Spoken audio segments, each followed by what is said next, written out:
What is going on, everybody, and welcome back to Shooting the Shit Uncensored. You know who it is. It's the dad bod god, the bald, the beard, and the fucking beautiful Piers Austin.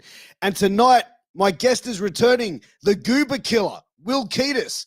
And we're just having a conversation about this. Will, last time he was on the show was almost 2 years to the date, which is crazy because we had Crackerjack on the same the other day, and it was a year to the date. So I don't know. The world is working in mysterious ways, but I'm excited to have Will on the show again. But before we get into that, I want to take a quick second and a quick pause to tell you about our amazing sponsor, Sleefs. Now, Sleefs.com, that's Sleefs. Sleefs is your one-stop shop for all your athletic wear and gear for the athletes in your life. They've got armbands, compression pants, compression shorts, headbands, boots, mouth guards, and they've even got those dirty boxes that you always hear me raving about. Guys, these dirty boxes are the most comfortable boxes that I own. They stay dry, they stay fresh, and they've got funky designs on the front. So when the belt buckle comes undone at the end of the night, Mrs. Austin has something to giggle at before the lights go out. So guys, check out sleeves.com. Use that promo code MWAPOD to get a 10% discount on your final purchase. Also, ladies and gentlemen, wherever you are finding us, I appreciate it. Please click subscribe, like, share, all that good shit. It helps me bring more exciting, more great content to more amazing people. If you're listening on a podcast platform, please give us a 5-star review.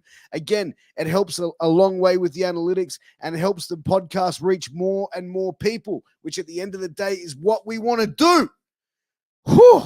But guys, without further ado, I've talked enough. Let's get into my conversation with the Goober Killer, Will fucking Kiedis, ladies and gentlemen.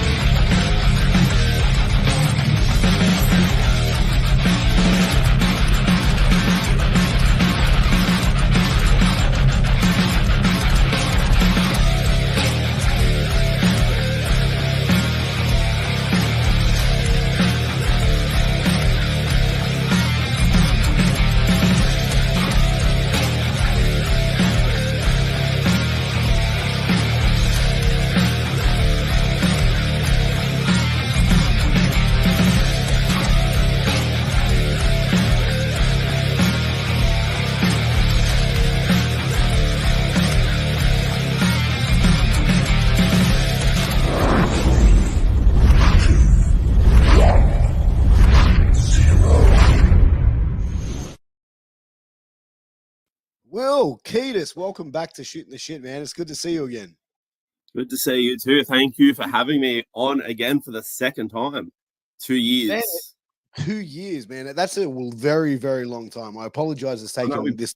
No, it's fine. We both had hair back then, I'm pretty sure. I had the top knot. You had some hair. Like, that's how long it's been. Exactly, man. Yeah, I had 2 kids back then. Now I got 3. So, like lots of things have changed. I've still got none, so that's fine. Well, there you go, man. Take your time before that happens. Yeah, I'm all good. Yeah. Dude, like, a lot's happened in 2 years. We've had multiple lockdowns. Shows have been on, shows have been cancelled.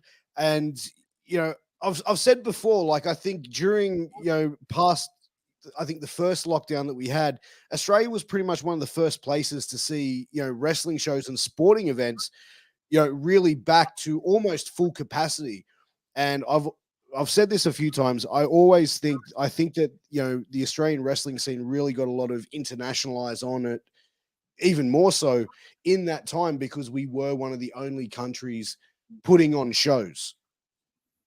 For sure, yeah. I think that first sort of part after lockdown, there was a lot of stuff happening and stuff, but like for just Australia, which is really cool. And we also had we're able to have still a lot of our talent in the one place, with people looking at it. Like, I actually look back at the there's that Back in Black label show, which would have been around early 2021, and a lot of places would have still been in lockdown, but we were one of the only places live streaming and stuff.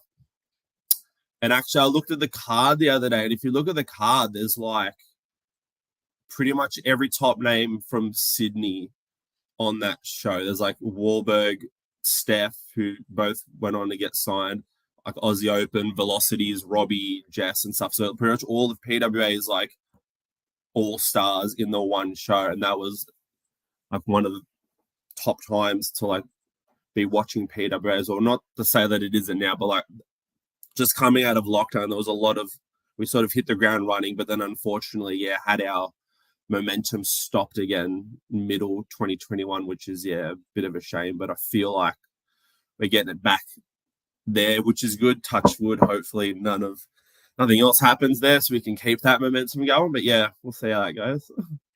How did you find lockdown? Like, when you were going through it, and when everything started opening back up, were you just itching to get back in there? Where was your head at?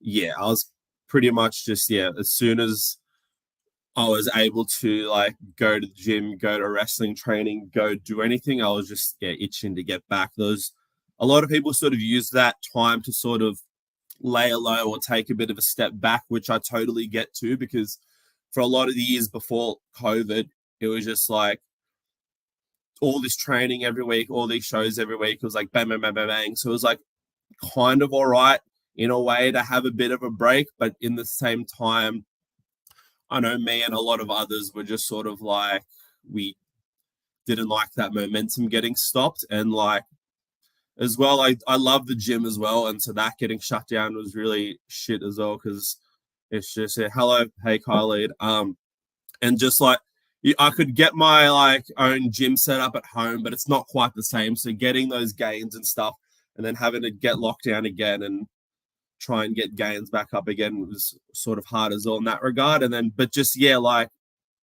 I was of the mindset of as soon as lockdown was over, I was at wrestling training, I was at the gym, life was, back to normal sort of thing. I got a home gym set up here, and I've always had the mentality whenever I train at home, I don't train with that same mindset or the same energy intensity. Like for me, like actually going to the gym and going, driving half an hour or so to get there, going in there, it's like, well, now I'm here, I have to push it, right? Like I can't. It's tough. No, I agree. It's like I tried to do the best with what I had, so I agree, but it's still like I don't have like an unlimited supply of weights that I would have at a gym, so it's sort of just like I have limitations at home. So it was always like I was doing something, but it wasn't like, I wasn't doing anything to improve. I was just sort of trying to do some stuff to maintain. But we got there in the end, I guess. So like everything's sort of fine now. But just that period was just, no good. Like the first like week or two, you're like, oh, all right, maybe I can have a little bit of a break. I can have some sleep-ins. But like after 3 or 4 or 5 months, especially last year's one, I don't know, like that felt like it was longer. That felt like it was like we didn't really know when that was going to end until like towards the end of it. It was just like, just to get me out of here kind of thing. Like, but you know what? I think like the second lockdown stirred so many people crazy, because it was like we started seeing riots, we started seeing police getting fucking ink bombed, and it's like I think that's what happens when like, people just went fucking stir crazy, and I think a select few just took it to that next level of like, fuck I this. think so, I think like at least for me, I had a good group of friends, good support system, good family and stuff that we were just chatting to every day. So there was still that sort of normalcy. I was still sort of seeing people like virtually, at least, not in person. I didn't break any rules, just everyone relax. But I was still talking to people every day and stuff like that. So like there was some sort of normalcy there, and I was still sort of keeping sane and doing some things and keeping myself occupied. But I guess for the people that might not have had that probably could have affected them, and sort of saw things like just going a bit nuts and acting out, I guess. But I'm glad that's all behind us, and you can sort of move past that, because it's not somewhere I want to return to again, especially from a wrestling standpoint of like having to shut down shows or even do like empty arena shows. Like we did a couple of them and they were fine, but like it's not comparable to having hundreds at the Factory Theatre or Max Watts or City Hall, wherever I'm at, kind of thing. Like there's no comparison there. So the fact that we've got all these crowds back and they're loud and we're thriving and stuff, it's very much a positive thing. I'm very happy that that's all happening again. I watched the PWA tournament where you guys did it at the Academy, and I thought all the matches were fantastic. Yeah. But like, I think wrestling is one of those things where it's like it really thrives on a live audience. And I think like sport in general really thrives on a live audience.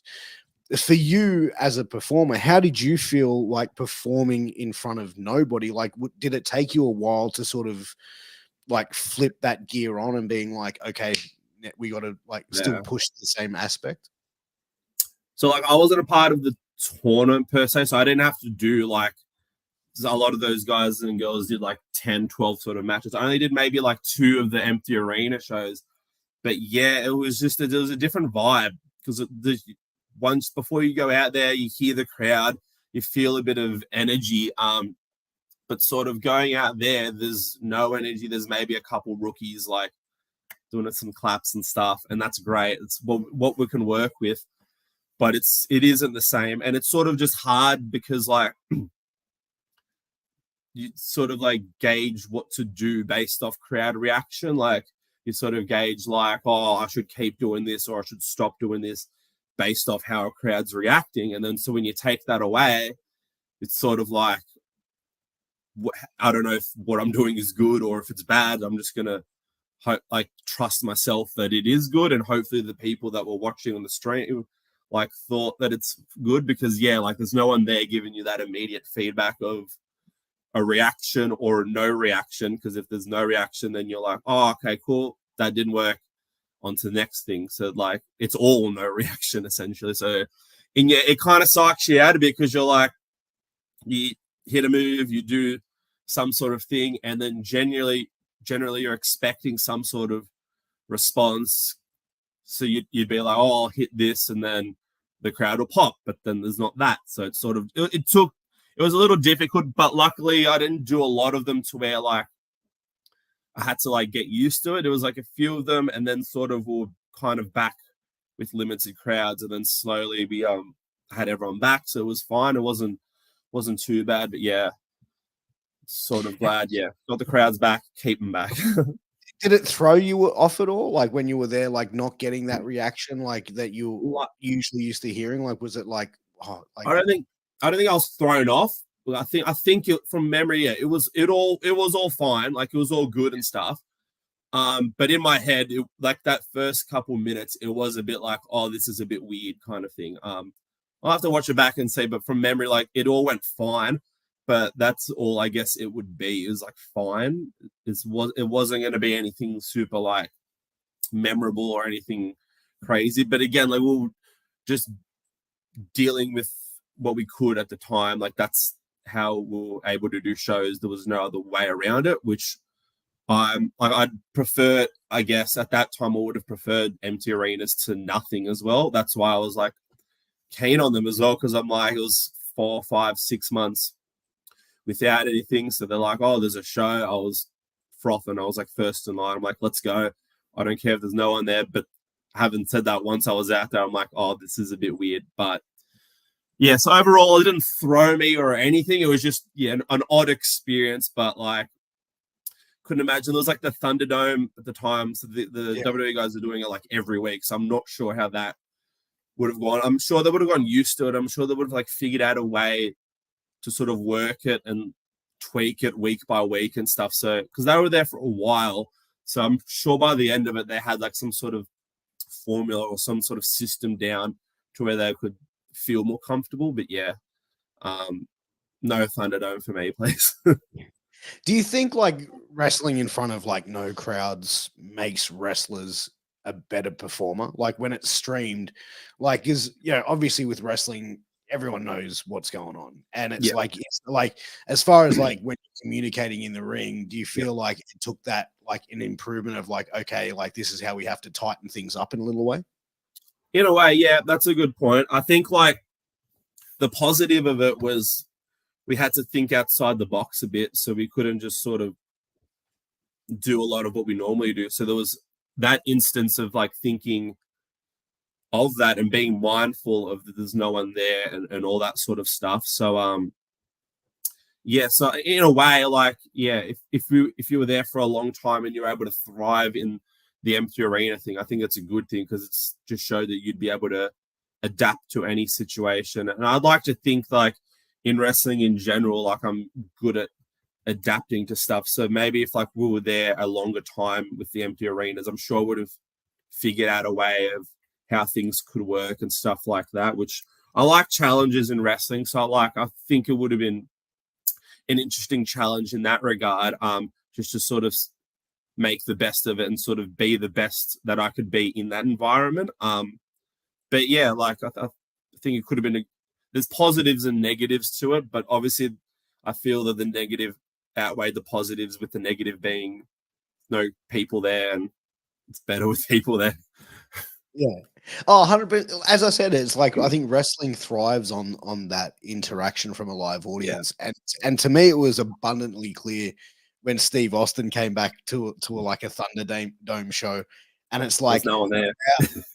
But it's like, wow, like his whole thing, like that, the crowd reaction just amplifies his, his entrance alone, For sure, yeah. But in the meantime, since then, you've with the Goober Report, that segment, which I absolutely love. I think it's great. I think you do it so well, and the crowd reaction that you get from it as well. And now implementing Cherry Stevens, another phenomenal PWA worker who is just doing some amazing things. How did that whole tandem, come about, and whose idea was it to put you guys together? So yeah, with that, like initially that just started as me doing my own thing with the Goober Report and all that sort of stuff. And then it was pretty much just the people backstage just pitching stuff together. I'm pretty sure Cherry wanted to do some stuff as well, and that was sort of pitched. And I remember it being like a thing of oh yeah, we might do this for a show just because we don't have much for you guys, because whatever. Like, not in a negative way, but like it's in a sense of like we'll see how it goes, but maybe like on one or two shows from memory. And so the fact that it lasted like a year and a half, I think is like a positive thing. Is a good sign there. And then it just sort of built. There was that little break in the middle with the lockdown for like 5 months there, but like it's because it started before that and all that sort of thing. So yeah, it was just literally just one of those like, let's see how this works kind of thing. And it started with the first live Goober Report, which was actually like Sam Osborne's idea, fun fact. Because I'd always wanted to do like a live talk show segment. I feel like that's just the coolest sort of thing, because also no one was really doing it in Australia, like at least to my knowledge. If they are, I apologize, but to my knowledge, like currently I don't think there was like a talk show segment, because I'll at least with PWAs, all we're very like wrestling focused, wrestling centric, and putting on phenomenal matches and phenomenal performances. So I'd always had the idea of the back of my head of just like, like I've always loved highlight reel and Piper's Pit, that kind of stuff. It's just something different. And like I had the promos online and stuff, and I just thought that was like a natural progression to sort of make it a live segment. But it was also one of those things where it's like, you don't know if that's something management would go for, because it's like not really a thing that's done kind of thing. But I remember Osborne, because I was with him at the time, and he was just like, oh, what if we did this? And so they sort of went with it. And so that was the one back it was the Aussie Open vs Velocity show, like the first one in 2021. And that led to like it was like a 6-person tag. It was like me, Osborne, and Cherry against Jess, Charlie Evans, who I hate, and Ricky South. And which was a lot of fun. Like that was like one of my favorite things I've ever done, because it was the first one too. So a lot of it was just like we weren't sure how it was going to go because there hasn't been like anything that we've done of like in the past to sort of refer to. It was just like, oh yeah, we'll just do this and we'll see how it goes. But I think because you had 6, and even like Dom Arnell as well was there, so like 7 just like really vibrant, very, very like big personalities, I think it would have been hard to mess that one up. So yeah, so then that started there, and then we like pretty much got into lockdown shortly after. But once we got back, I think the first one went really well. We got a lot of good feedback. So then it was just sort of another thing that management wanted to keep doing, which was a positive, because that was my main thing with the first one. I'm like, I kind of got to nail it, because if I mess it up and if it's shit, then they'll be like, all right, we'll never do this again. Like, this was a horrible idea. Let's just forget this ever happened. And then, so I'm glad that went well. And then it sort of just spiraled into its own thing. And then obviously the intern thing with Cherry was really big. And that sort of spiraled into its own thing too. So it's a lot of just like natural progressions with the narrative and everything, which has been a lot of fun the past year. And yeah, very proud of all that stuff. And yeah, I hate Cherry Stevens though. She sucks. But I think when you can do something, like the Australian scene, as you mentioned, PWA is very, focused on in-ring wrestling, in-ring action, and putting on amazing matches. Adding this sort of segment to the show, I think, opens up to more of a different type of audience maybe as well. Because I think that like wrestling fans, there's wrestling fans like different things. Some like the in-ring action, some like promos, some like the over-the-top characters. But it just depends. And I think that like the Goober Raw Port to me was something really cool, because it was something different. As you said, no one was doing in Australian wrestling, like a segment like that. For sure. Yeah, that I 100% agree. And that's why I think it's gone so well so far. Like, it's sort of stood out. And I'm of the thought process, and most people, I guess, in PWA are of like, the show needs to be a bit of a variety. So you can't really have 7 matches that are 20 minutes, just big sort of epic encounters kind of thing. So I've always been on the belief that you need your big main events, you need your high flyer matches, you need some comedy, maybe a tag match and that kind of thing to spice things up. Even like hardcore stuff from time to time to throw it in there. And then now, and even just like promos, segment based stuff like a talk show, I think helps break things up. And it's, I guess, like a useful tool as well to break up a show so it's not so monotonous, so it's not like the same kind of thing. And again, it's also like there's a lot of avenues you can take with it. Like, it's, if people want to like start some stories and stuff, like it's the perfect way to sort of catapult that, instead of just like, oh, I hate you, let's fight kind of thing. There's a platform there where like it can be used to sort of create stories and stuff like that, which is really cool, which is what we've been doing the past like a year or so. So yeah, I think it's going well so far, and I'm been really happy with it. And like the last one we did, I think was really, really cool too. The whole the bet stuff. So yeah, like just everything's been better than I expected with it, because like stuff like that could also fall apart and could just be like horrible. Like, if it's the wrong person doing it, it could just be like cringe. It's just like, or like they're just out there for ages waffling on and doing nothing, which I've done from time to time. And I'm no saint, but like, if it's like just going too long, or if it's not entertaining, or if it's this and that, and it's just like you're just doing it for the sake of doing it, then it's a bit like, but I think at least so far it's been all right, and been able to progress some stories and been entertaining. So as long as it's still that, then yeah, I'm keen on doing it still. Like, even if I just do that for the rest of my career, fine by me. Well, hey, that's, if you're on shows doing that, that's less bumps, so that it sort of extends the career a little bit, right? Exactly. I'm just Ms. TV. I'd love that. That's the ultimate gig. Oh, 100%. The show Prize Bulls on Parade, amazing show. Saw, as you mentioned, Sam Osborne earlier, winning the PWWA title, changing it over the soul of PWA title. You were a part of that main event at the ending of the match. Sam, stepping away from wrestling, what was the plan after that show as far as, because that was pretty much like that show happened and then it was lockdown, I think weeks later. I'm not too sure. About a week later, yeah. Was there any long-term plans? Because that stable? I believe so, but I'm pretty sure there was. I'm not super knowledgeable on how everything would have played out bit by bit, so you might have to ask, I guess, like those in charge or Osborne himself. But I feel like it would have been some good shit. Because the show ended. There was Osborne on top, it's always great to see because he's the GOAT. But you got Osborne, you got Evil, John Anderson, Don Marnell, and myself.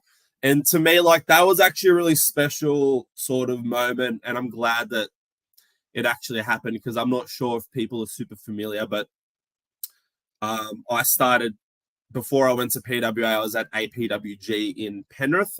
So I started about 7 years ago, roughly. So there's a few of us sort of still around, but I started there and John Anderson and Osborne were also coming up with me there. So I've sort of like, ever since I've been in wrestling, they've sort of always been there.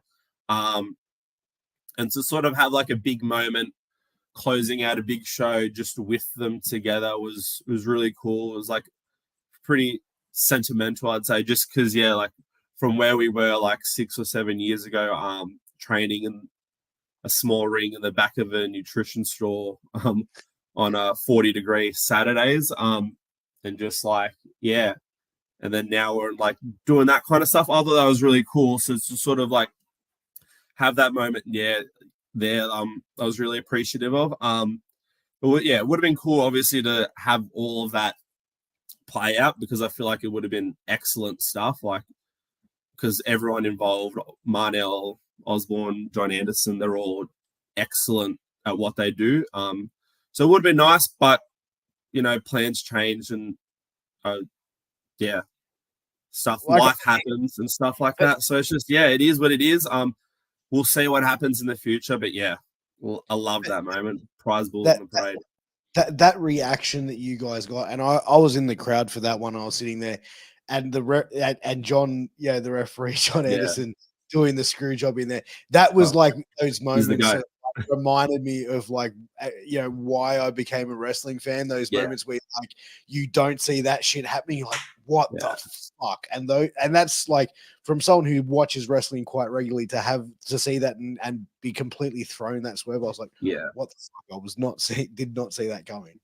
And I'm so glad someone like John Anderson was able to get a moment like that, because it's like he's known as someone who is like incredibly unselfish in regards to being a ref. Like, because sometimes you'll come across some refs that kind of want to get themselves over, which is like, whatever, or like overstep their bounds at it. But John Anderson was like never like that. He was just like, what do I need to do to make the match better, to shine you guys up, whatever. Like, if you need me for anything, if you need him to take bumps and stuff, he was fine doing that. So he was just like the ultimate professional. So to see him like be the star just put a smile on my face, and I was really, it just was so good. And that reaction, because like I knew what it was going to be as well, and just like people had doubts, like, would it come off well? But I was sort of just like, nah, this is going to be sick. Like, I can't wait.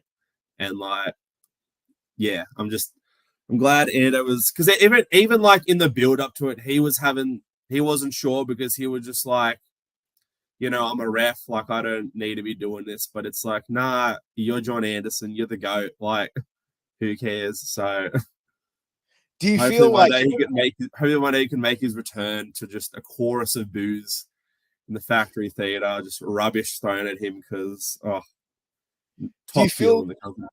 Do you feel like there are refs out there, like in like let's say Australian wrestling, that do try and get themselves over and do take away from the matches?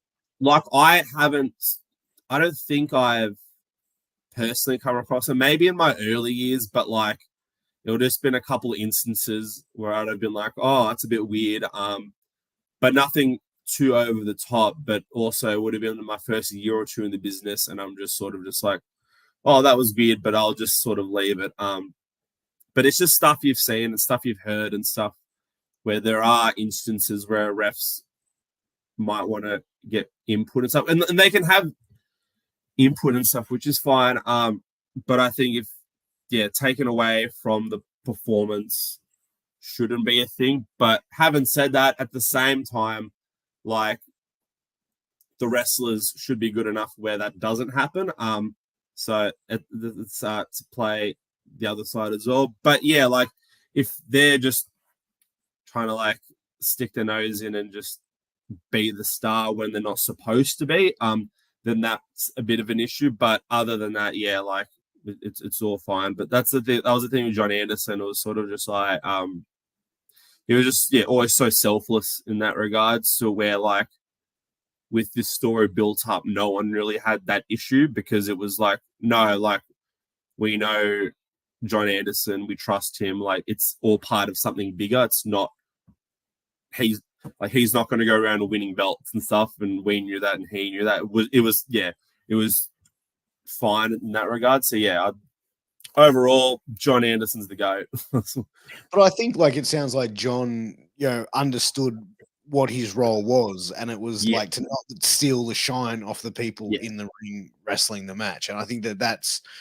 a good thing to have, because you have seen, like we do see internationally, mainly like referees over like zealous and stuff like that. And like I even remember watching like Earl Hebner do it, and I think he's one of the greatest of all time. But I'd always watch as a kid and go, it's a bit, it can be. It depends like who you're with, I guess. Like he would do the stuff where it was like, like Triple H would shove him and he'd shove him back. I think that's fine, because that sort of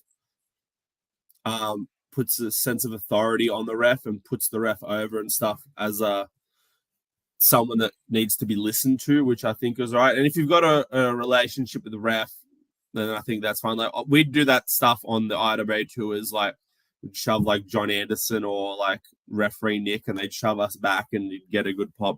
So stuff like that's fine. But yeah, like I can't think of any instances off the top of my head, but just like trying to overstep your bounds, maybe not. But like other than that, yeah, I think most refs that I've come across are great. Like everyone currently, besides John Anderson, like we've got referee Hannah and referee Nick, and I think they're great at the moment. There's probably, if there's any I'm missing at the moment that are like in the Sydney scene, I apologize, but I believe the Sarge in New Pro, the Rango ref, he's good too. So yeah, like everyone that I've sort of come across has been super good at what they do. So yeah, can't ask for more than that. Also, what I wanted to ask you about is North Shore Wrestling is one of like the most one of the funniest, coolest stables ever. And it's like you look at the group of people in North Shore Wrestling, or such like a eccentric, different, like just like everyone's got their own gimmick, and then together it was just like, this is awesome, this is great. Whose idea was North Shore Wrestling, and how did you come up with that? So like this. I could talk about North Shore Wrestling for like a whole podcast episode, man. There's just like, because there's so much with the origin story of it. But essentially, like, if you want to go back, it started with like the Kelly gang, which was myself, Jackson Kelly, Brad Alexander, which was, they brought us in. We were in IWA, but then they brought us in for New Year Pro and stuff. And then Sam Osborne came back. From his stint in Canada. So he'd been there for a couple of years, and then end of 2018 he'd come back. And so he was trying to find himself there too, because in Canada, as he's probably mentioned before, he was like the Australian guy with the boomerang, that kind of stuff. That stuff doesn't fly in Australia, and he sort of understood that. So it took him a few months to sort of start developing a gimmick of his own and stuff. And then it would have been early 2019. I debuted in PWA, and they wanted to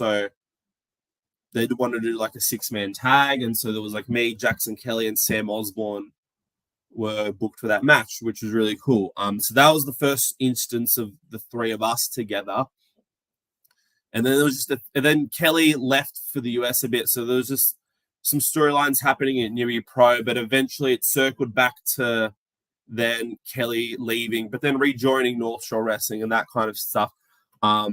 Because I think it was the guys at New Year Pro, so it would have been like Hoffman and Carter and stuff, just really liked the three of us together. They just thought we had good chemistry and stuff. So they saw it on PWA, the three of us, and sort of wanted to bring that to New Year Pro. So we did that story, and then Lucci was starting to get on to New Year Pro shows, and this was right before COVID, like OG COVID. Yeah. So Lucci was like getting onto New Year Pro shows as well. And he's from the North Shore. He's from the Northern Beaches as well. So that was just the natural, like, well, he would fit right in here. Lucci and I are like best mates. Like, we're all great mates, the four of us together. So it was just a sort of a natural thing of like, Lucci's sort of on New Year Pro. Let's get him in North Shore Wrestling. And then we like to joke that he's like a bit of a curse because he joined North Shore Wrestling. Then a month later, in March of 2020, we went into lockdown. And so like that sort of stalled that. And the New Year Pro was off for a bit. And then we came back early 2021. And there was a couple of New Year Pro shows. And then Lucci was going to make his grand return to the Fifth Bay. Don't worry about the Fifth Bay. Kyle lead. So then Lucci is going to make his grand return to North Shore Wrestling and to New Year Pro June of 2021 to help me win a match in New Year Pro. And then he came back and we all celebrate. The four of us were all back together. And then 3 weeks later, we're in lockdown again. So it was like every time we had Lucci there, it was just like we had our momentum there, and then it was back into another lockdown. So it was good to start the year off with all of us together, and now we've actually been able to get some momentum as a team in New Year Pro. Obviously, yeah, like as soon as we all started together, then Osborne leaves, which is a real shame because like I loved doing North Shore Wrestling with Osborne. That was like some of the most fun I've had, and so like it was a shame, but now like we're doing Lucci and Kelly, and I think that still works. Like we've been doing some good stuff up at New Year Pro. Even the tag team tournament recently, like teaming with Lucci, I think has been really cool. Like we did a few matches in the tournament there, and we were able to make it to the finals at City Hall, which was really cool.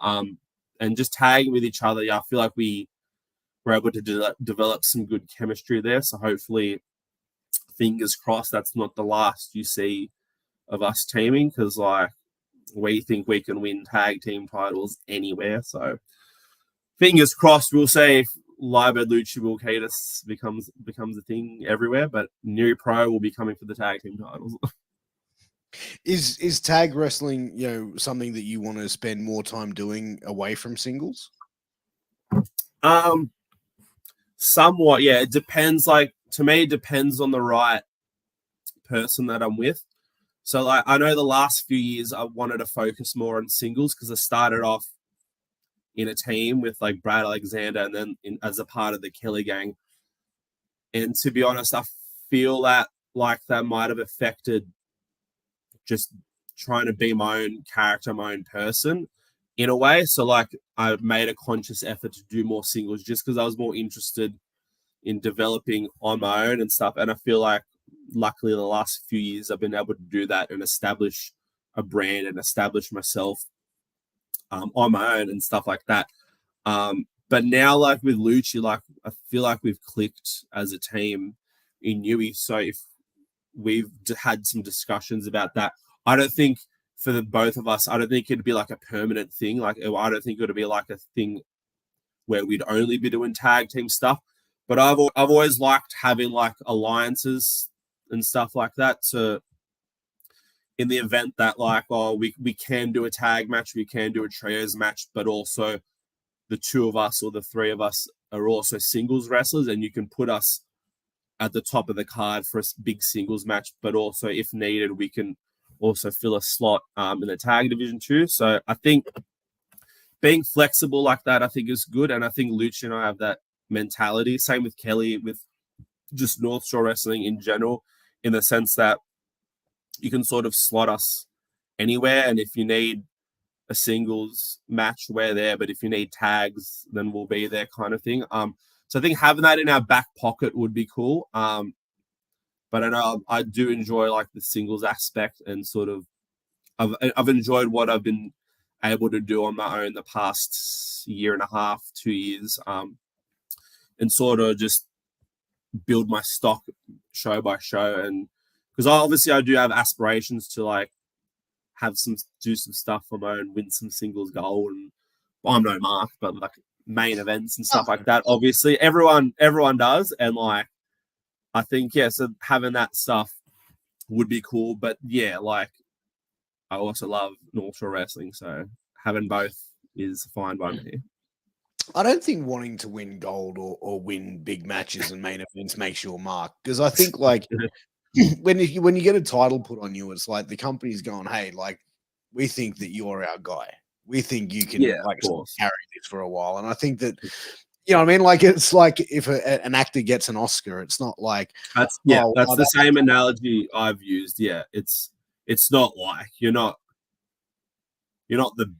a real fighter, so you're not like the best at fighting, but it's sort of just like an acknowledgement of the work that you've done and being great at it. So I that's sort of the analogy I used to. So yeah, I agree with that. It was just But it's almost like non-wrestling fans would say something like that. They didn't really win that title, and then you kind of explain it to them. It's like you got it's tough, but it's But that's the thing. Like, I feel like why, like I think non-wrestling fans just will never get it, and it's like kind of that thing where it's like if you want to believe, like you don't need an explanation, but if you don't believe, no explanation's ever going to be good enough for you. Yeah, I agree. It's like it just people outside of like friends outside of it just sort of just trying to grasp the concept of it all and matches, and they call it games. Like, did you have a wrestling game? I'm like, that's not what we call it, but that's fine. And just like championships and stuff like that, just trying to tell them the concept of that. And because I've got like the Super Contenders Cup currently, so they were just like initially, if you tell like friends or colleagues and stuff, they're like, that's sick kind of thing. Like, how did you do that? And then you sort of explain to them, and then they're like, they think it's like MMA, and then I'm like, it's not MMA. That's a completely different thing. And to sort of just have that weird conversation. But generally, I've found it's fine. Like with my real mates and stuff like that, they get it and stuff. And then other people, not like 99% of the time, they're always into it, even if they don't get it. Like they want to like kind of understand it. So if you sort of explain it to them well enough, then they're on board kind of thing. Like I haven't had any bad, oh, this is weird interactions since like high school, obviously, when like we're like 15 years old and I'm like, oh yeah, I watched WrestleMania, and then kids are like, why? That's lame. And then you're just like, oh no, you're right. Yeah, sorry. And then just keep that to myself for all these years. But no, yeah. So but as adults, I haven't really interacted with anyone that's been like, oh, wrestling, that's dumb. Like, so maybe I'm lucky, I don't know, but yeah. But I was saying this to Ben Braxton last night when I had him on, the other night when I had him on. It's like wrestling now has become like almost mainstream, where like majority of people, like I go to work and some like new guy was there. I was like, oh yeah, did you watch footy? Like just having a random chat, and he's like, hey man, and he's like, hey man, look, nah, I don't really watch sport, but like, don't laugh at me. But like, I love wrestling. Like, I'd never fucking miss it. And I'm just like, well, brother, I have a wrestling podcast. You know what I mean? Oh, what? Yeah. And it's like, and then that sparks a conversation. And it's like, I've said before, I brought one of my really good mates to a PWA show. not a wrestling fan, not a wrestling hater, just someone who just doesn't watch.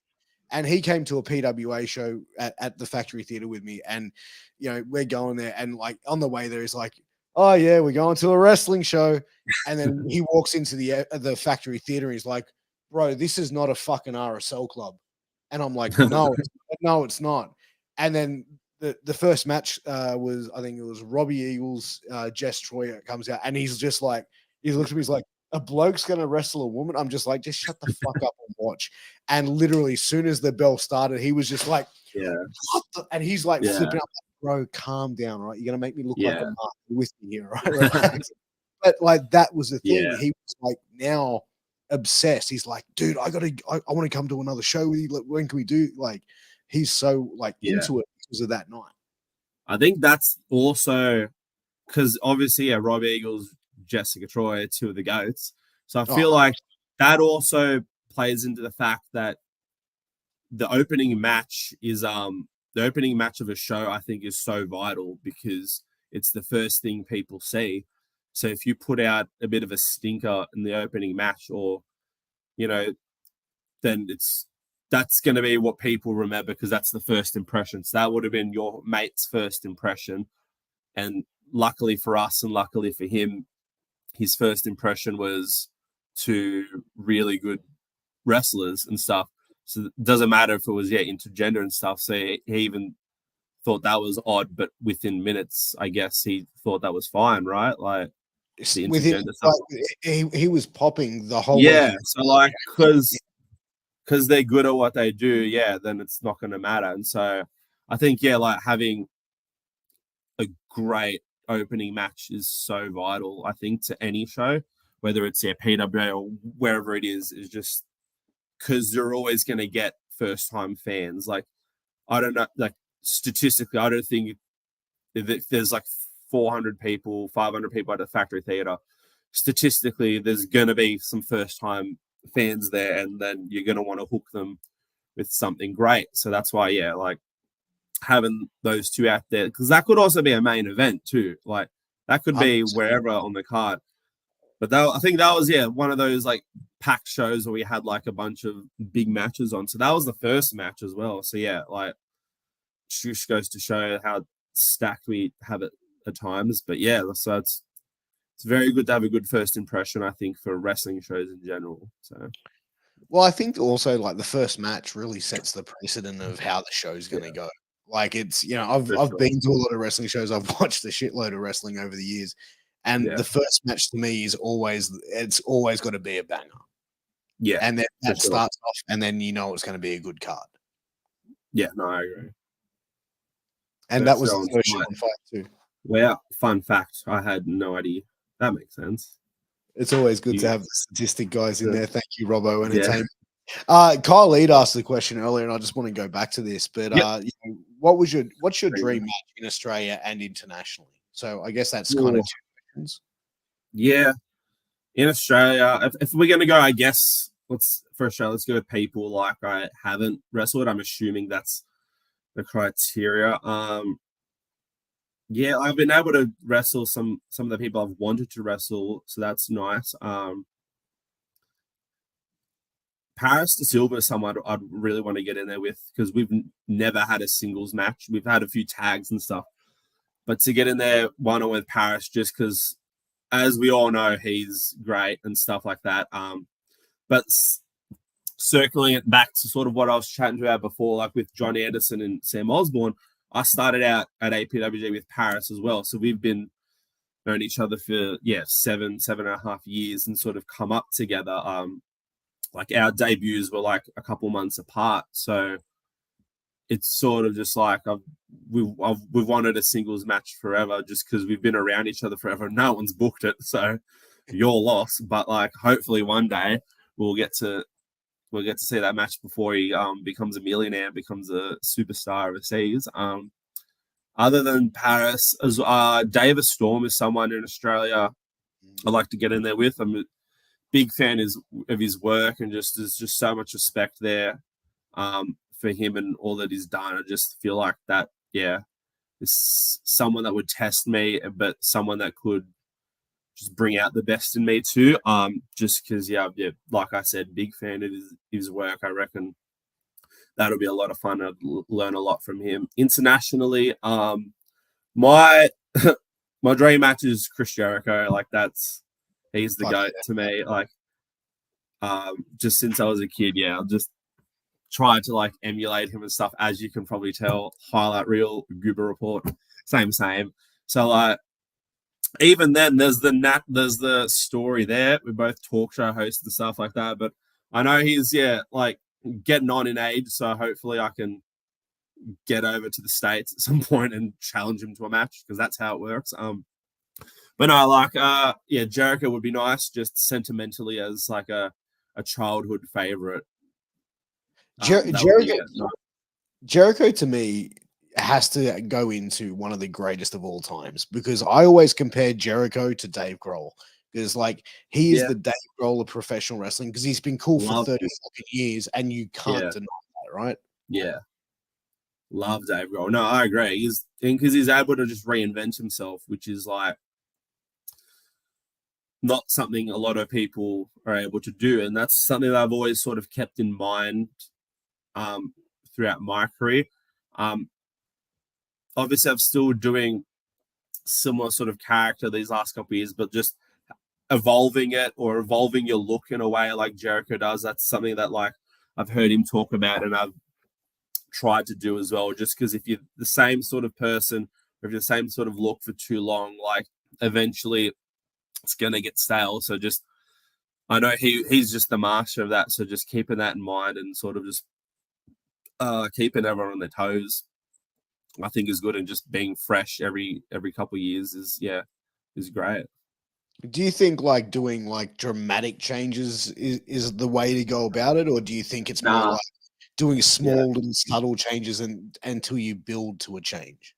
I think small and subtle is probably the way to go. Like, because even with Jericho, for instance, he doesn't do anything too crazy. He'll just have like little things, like he'll wear suit. He wore suits for ages, and that kind of thing. Or then he had like a list, and he got it all over and stuff. He had the list, but then he's got in AEW, he's like completely different too. He's got the inner circle and all, is like more of a rock star kind of thing. So he just does little stuff, but he's still him.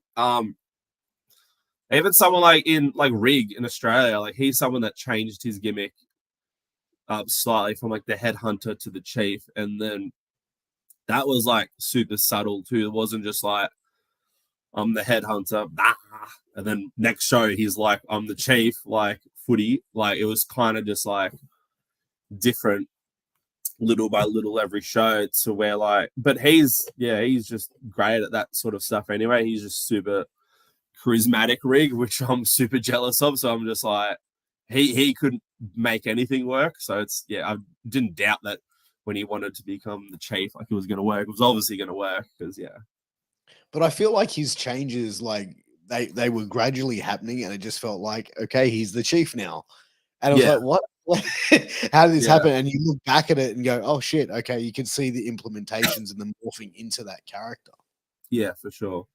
No, like stuff like that's really cool to see, because he's someone that I thought the headhunter gimmick was great, and like, but he's someone that's just wasn't like resting on his laurels. He was, or like again, like what we were talking about before, he was someone that was always trying to evolve. And he saw like just had this idea for the chief gimmick and knew he could get it over, and like we all knew he could get it over too. And then now like it's whole thing. He's like the king of the merch game too. He's got all this great footy merch and stuff. So yeah, he's killing it. Good on him.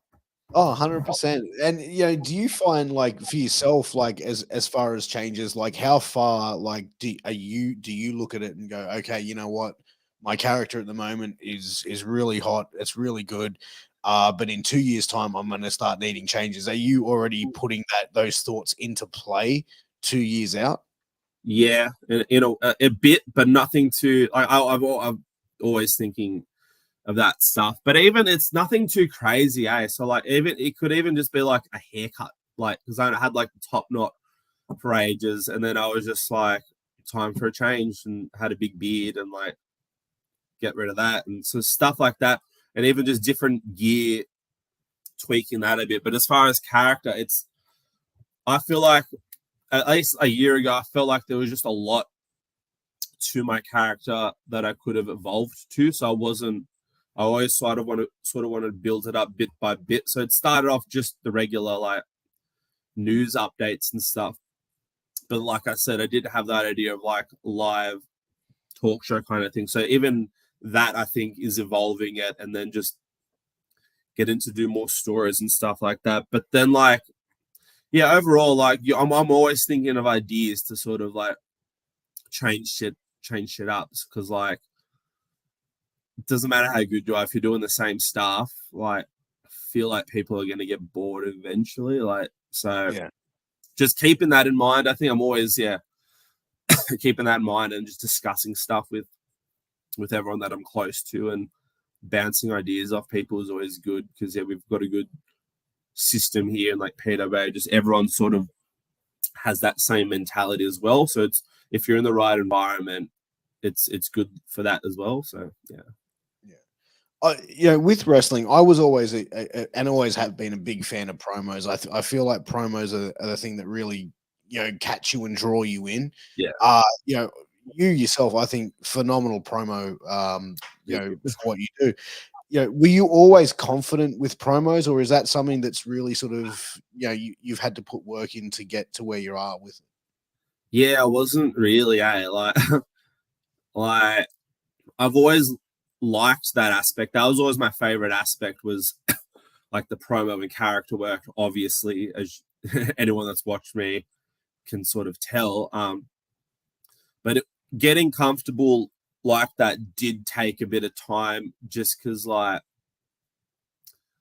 just it's a jarring thing at first, just trying to be a character and then trying to cut a promo in front of people. Like, so if you're doing it at promo class, like that can be terrifying, and I get that. But I think what helps as well is like developing a character for yourself, because if you don't have anything to work with, if you're just like first name, last name, whatever, and start talking, if you don't have like, if you're not like Randy Savage levels of charisma, like it's going to be hard to like think of stuff to talk about and to just like talk. So I get that. That's why I feel like characters and like gimmicks and stuff can be very important, at least starting out, because then you've got stuff to talk about, and like you can develop like catchphrases and stuff like that, which like can be useful, because that like gets over, and like that gets the crowd familiar with who you are. So yeah, like it's like I said, it took me a few years as well, like because I've been wrestling since like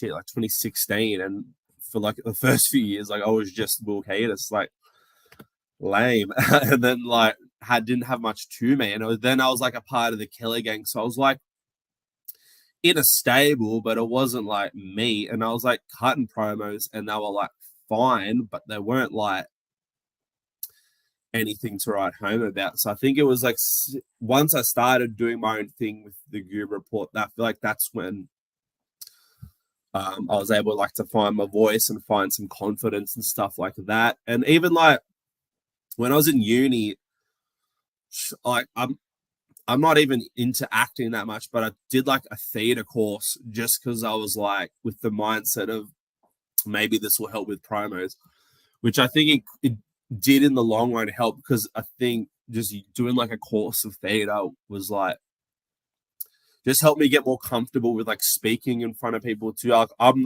by no means an actor or anything. Like I wouldn't say that.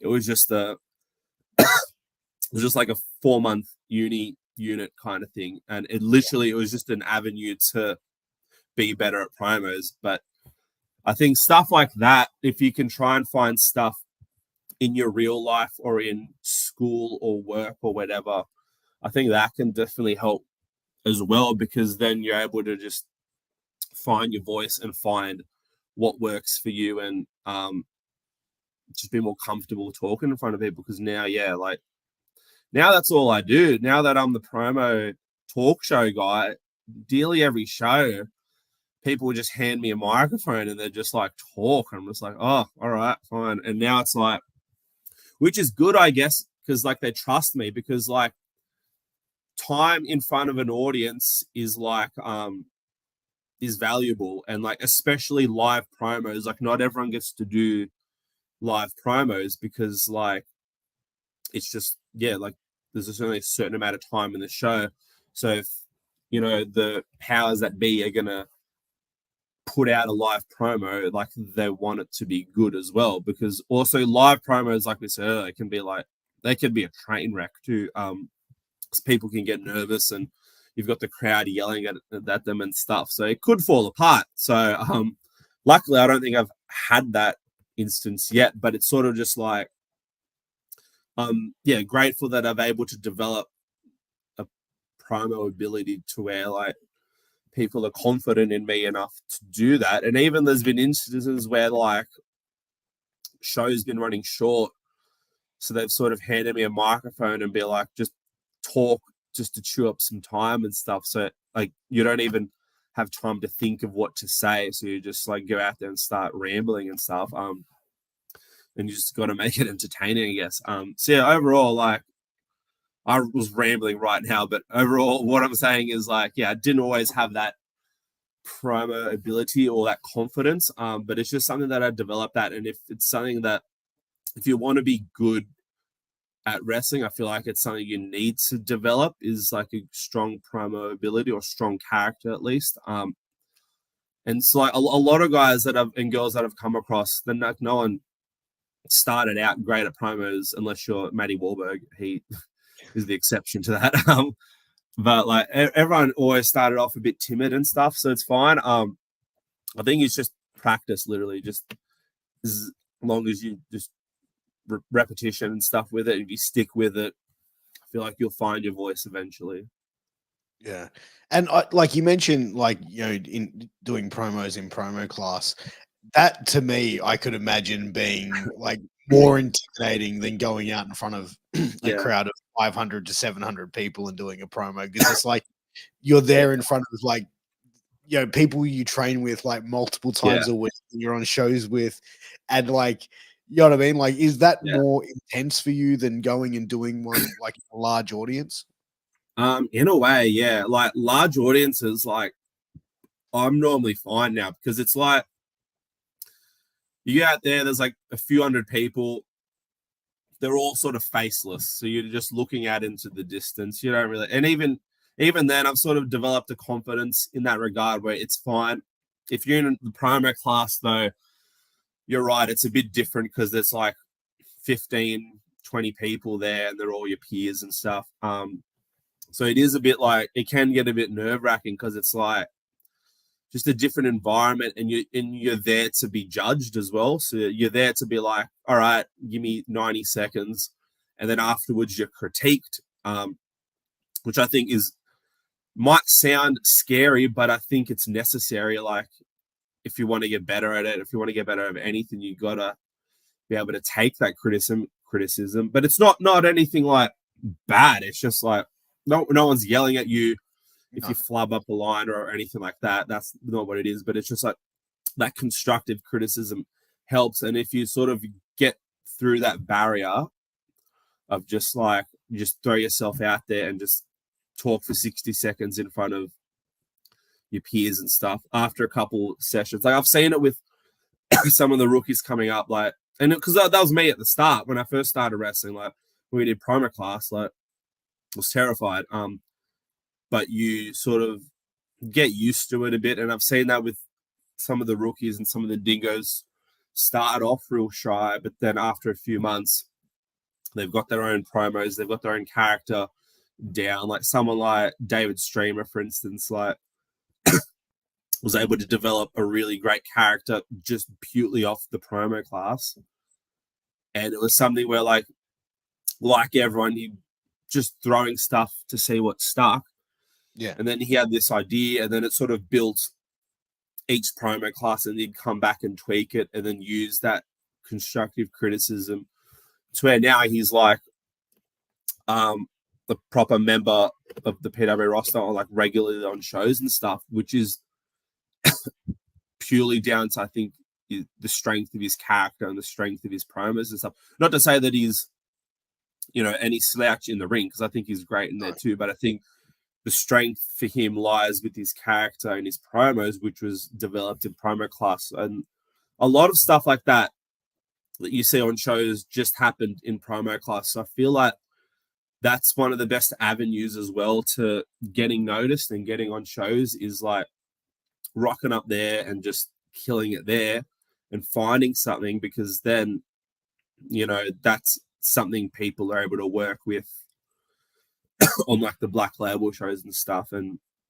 like Matty Wahlberg used to run it a bit when he was around, and he was great at that sort of stuff and giving feedback. And because he was, like I said, he was just someone that was just naturally really good at that stuff with character development and promo ability and stuff. So having him there was really good for the time that he was here. But yeah, so I think just to me, the promo classes, although can be terrifying, are sort of a necessity to just push them through, because you can have all the training in the ring and stuff, and then you can go to the Green Dingo stage, which is a really cool concept. But I think to get to the next level, you need that little something, and I think promo class is probably the best avenue for the people coming up to sort of find what they do and to develop that in a way. Yeah, and I think as well, like promos and characters are what really sort of make the characters larger than life, or the people larger than life. You know what I mean? Like you look at someone like Lance Storm, Bret Hart, amazing in-ring performers, but like for someone like me, I was who grew up in that era of watching professional wrestling. They weren't my go-to, where it's like, oh, I have to tune in and watch these guys. It was, the Stone Cold, the Rocks, the people that had these larger than life personalities. Yeah. Because they were, I feel like, draws the 100%. No, I agree. And that's like I like to think I'm a bit of an example of that, in the sense that I started getting featured more in places once I had developed more of a character with the Goober Report stuff and the news and the media kind of stuff. I had something sort of relatable, or a bit of a connection that they can make with the audience. Whereas before I didn't have much. And so I could see the difference pre-Goober Report stuff and post, as far as like getting better opportunities and stuff. Even someone like Osborne, like he was phenomenal. He's always been phenomenal. Yeah. But when he came back to Australia, like he admitted like he didn't have much character-wise, but then after a few months, he was able to develop the Prize Bull character, and within a few months, he was like one of the top stars in PWA, and that's purely down to his promo ability and his character that he was able to develop, because he was still the same wrestler. Like he didn't magically become better in the ring, because he was always great in the ring. But he'll be the first to tell you that, like the Prize Bull character sort of elevated him from like here to here, and he was in Coliseum and stuff like that. So it was just another good example of just like character and promo ability and stuff being super vital in like getting opportunities and getting noticed and stuff like that. It's interesting because someone, I can't remember who said this to me, but they said that Ugg was the same way. Once he found the caveman Ugg character, right, that just exploded for him. Because I think for sure, I think because I would have came to PWA and stuff right after, but I have heard like he was just doing his own thing and stuff. But as soon as it became Ugg, took him to like another level and stuff for sure. Yeah. You mentioned IWA, and to me, like IWA, like holds a special place in my heart. You know what I mean? I was going to IWA shows back in 2000, 2001. I love that company, and I'm showing my age there. Thank you.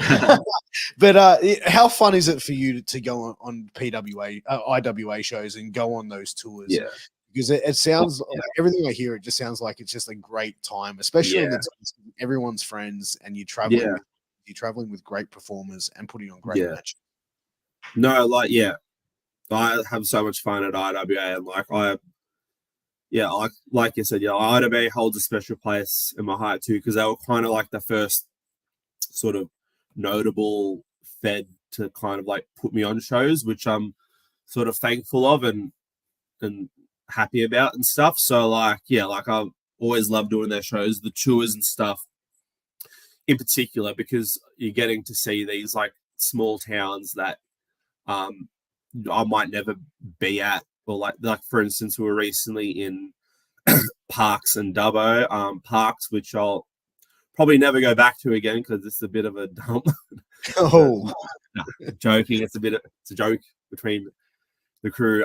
No, Parks was got a bit rowdy, but Dubbo was a lot of fun too. Just like two really fun shows, really fun weekend recently and stuff like that. And like for like Parks, for example, was like 5 or 6 hours Central West or something. Like I don't imagine I would have ever been there at any point in my life for any reason. But with wrestling, I've been able to travel there. And Dubbo, we've been there a couple times and have a great time at Dubbo, like the Dubbo RSL and stuff is really cool. And just like the RSL vibe, I really like too. Like it's just different because I've just been able to perform in different places in front of different crowds is really cool too. And then it's like Ed Lock's on commentary, so like I'll finish my match and then I'll jump on commentary with Ed Lock for the second half of the show. So just getting to have that and just have some fun there is always really cool. And then anytime we're in Dubbo, there's a really sick nightclub that we go to, the Amaru Hotel, which is just a lot of fun.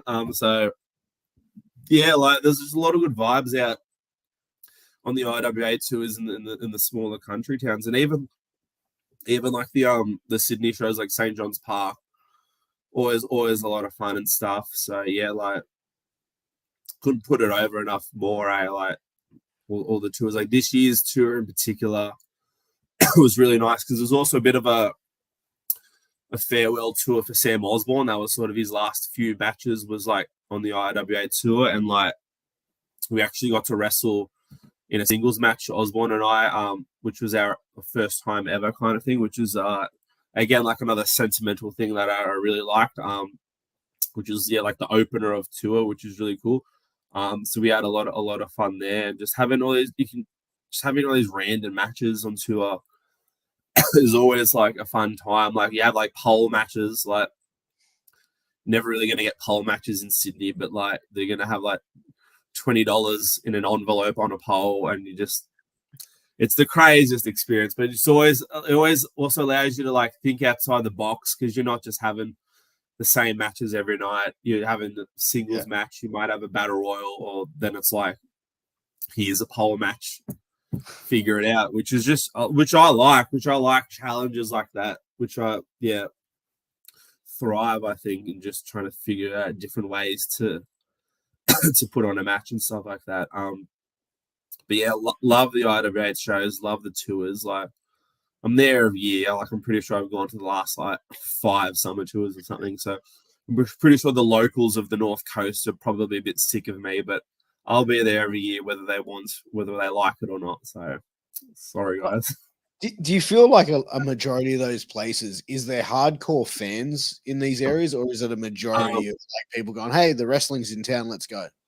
I think it's the latter. Yeah, I don't think there's any, at least not to my knowledge, I don't believe there's any like hardcore fans that are sort of aware of who we are. They're just sort of like punters that are like, there's the wrestling in town. It's in town once a year. Let's go. Like from chatting to some of the fans at merch, like that's sort of the vibe I get, which we know coming in that's the vibe for IWA, which is really cool because I think it's like, I like being able to perform like that because you go to the PWA and the newbie shows and stuff like that, and they know who I am generally, I guess, and what my character is, and everyone else on the show, they sort of are familiar with that. But you go to an IWA show up in like Sawtell or Foster and stuff, and 99% of the crowd are not going to know who you are. There might be that 1% maybe that are like familiar with Australian wrestling, but most of the time they aren't familiar at all. So it's sort of a challenge, and it sort of keeps you on your toes to have to go out of that curtain and get over in your entrance or within like the first couple of minutes, because like you don't have that luxury of having all these shows prior because they haven't seen anything of what you've done before. So you just sort of got to hook them right away. So I think having that to do, I think, is really good just because, yeah, like it keeps you on your toes and it makes you not rest on your laurels because a lot of the time if you're just at the shows where everyone knows you, you might sort of like take that for granted. So then when you go to an IWA show, it's like it could be a bit jarring of like going out and not knowing what to do because you're just sort of in your comfort zone a bit. So I like being out of my comfort zone in that regard. But in saying that, I've been doing those shows for years now. So it's like I sort of know what to expect and sort of how to get that reaction, I think, most of the time on those shows with people that are like unfamiliar with me. So yeah, overall, like I think it's a good thing. Yeah, no, I agree. And I think as well, like when you go like outside of like a major city, like where you were saying, like I did a show for a company which was like 3 hours down the south coast. And afterwards, like all these like people in attendance were coming up to all of us saying, "Thank you so much. We never get stuff like this. This is amazing. When can you guys come back?" And it's like a different type of feel. Like you know, obviously in Sydney and major cities, you have fans that appreciate what they're seeing. But for some reason, like that I found like at a show outside of a major city where these people were like so appreciative that that a product like wrestling was able to come to their little town and put on a show. No, I agree. Yeah, like that's another thing as well, just like being able to give them wrestling because if they're like 4 or 5 hours outside of Sydney, like it's probably going to be hard to travel there. So it's like giving them that sort of entertainment is really cool. And just, yeah, like just the vibes on the tours, like being able to see those small towns and like all the beach towns and stuff is really cool. And yeah, just getting to mix it up with different people as well in ring and stuff like that, like is just a lot of fun. Or getting to like do different things. Like I know a lot of the tours, like we do a lot of mixed tags and stuff like that. Like I'm normally teaming with Kingsley a lot, which I don't know why. She's the bane of my existence. I can't stand. I'm joking. She is all right. I'll put her over. She's great. Whatever. But I like she's fine, I guess. No, like doing like mixed tags and stuff like that with her is like stuff like I wouldn't get to do in Sydney generally and stuff. So even that is a lot of fun to do there, and just wrestling different guys like on the tour that you might not even get to wrestle in Sydney. So just because it's a lot of stuff like it's very experimental as well because it's not streamed, no one's seeing it. So it's sort of just like, let's see what happens here. Or it's even just the thing of like, if you want to wrestle someone, that's like a good chance because you can sort of pitch to be like, hey, like, can we wrestle? Can we do a thing kind of thing? And then because it's not a part of any stories, it's not a part of any long-term thing. It's sort of just generally okay. So yeah, like getting that freedom and that sort of opportunity there as well is really cool. Yeah, no, absolutely. But it is that time of the show, ladies and gentlemen. For 60 seconds with Piers. Thank you very much, everyone. Just settle the applause down. But it is time for 60 seconds with Piers. If this is the first time tuning into the show, how this is going to work, I'm going to fire a bunch of questions at Will. He's got 60 seconds to answer as many as he can. Will, are you ready to get this game started? I'm ready. All right, we'll start the clock now. Favorite song to sing at karaoke? Bad Touch. You know, the Discovery Channel one. Oh, nice. Bloodhound Gang, that's who it is. Yes. Yeah. Name a gross meal combo that you love that no one else does. I don't really have anything. I'm a bit of a picky eater, so I don't really like mix things. Mate, I might dip a Macca's fry in a McFlurry once in a while, but that's kind of normal from talking to other people. That's the thing. Like it's not, but it is. So like I'll go with that because I don't really have much else. So, yeah. All right. Which reality show would you love to appear on? Big Brother. What is the shittest gift you have ever received? I've really received many bad gifts. I don't know. Okay. Yeah, well, nothing on the top of my head. What about this? Sorry? What is the shittest gift you've actually given someone? that you know is like shit? Oh, probably just money, but like not a lot, like $20 or something. If it's just like something like that, yeah, where it's just like last minute, I'll just be like, yeah, here you go, like blah blah blah. There's no thought into it. If you were to release an album, what genre of music would it be, and what would the album be called? Oh goodness. Let's go house, like EDM house, because fuck it, why not? And the album will be called Goober, I guess. That makes sense. Would you prefer it to stay at a five-star hotel or go camping? 5-star hotel. Roller coasters, love them or hate them? Love them. What is your biggest fear? Oof. Claustrophobia. So like casket match, no thanks. If you could take all the credit for any film in history, which film would it be? Wedding Crashers, one of the great films. Nice. So let's go with that. What would your autobiography be called? Autobiography.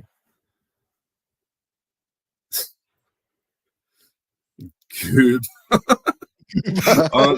Like, bro, I don't. Yeah, I'm on the spot. I'm horrible on the spot, but it's like, I guess it'll be that. The Whittle Peter story. All right, last one. In 5 minutes' time, you are being shipped to outer space. What 2 personal belongings do you take with you, excluding human beings? Probably my phone, which is a shit answer. And I guess a charger, even though I don't know what the deal is there. Or I've got Hasbulla. Yeah. Yeah. I got a little cutout from him. Kingsley actually gave it to me last year. There's a little cutout of Hasbulla. Does he count? Because it's not a real person, but it's like a cardboard cutout. That's a fun answer. We'll allow it. And just him to keep me company. There you go. Will's going out of space, and he's taking Hasbulla with him. But Will, where can everyone find you on social media? Where can they support you and get some Goober Killer merch? So yeah, social media is at Kiedis 3000 on Instagram and Twitter.